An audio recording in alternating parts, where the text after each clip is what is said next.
আরে এই তো সেই অভিশপ্ত গাছের পাতা। আমি জানি এই গাছের পাতা খাওয়াইলে সবাই মইরা যায়। আমার বড় ভাই তো আমার বাপের জমি সব দখল করে নিয়েছে। আজকে এই অভিশপ্ত গাছের পাতা খাওয়ায় ওরে যাই।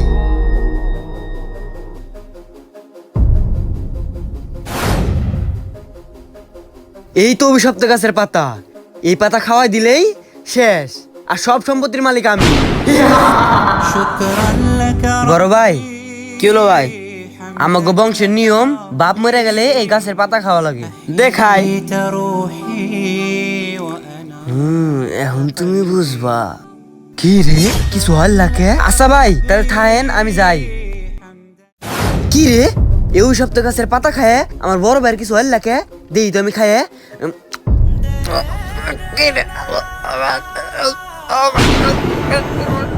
ভিডিওটি ভালো লাগলে সাবস্ক্রাইব করবেন।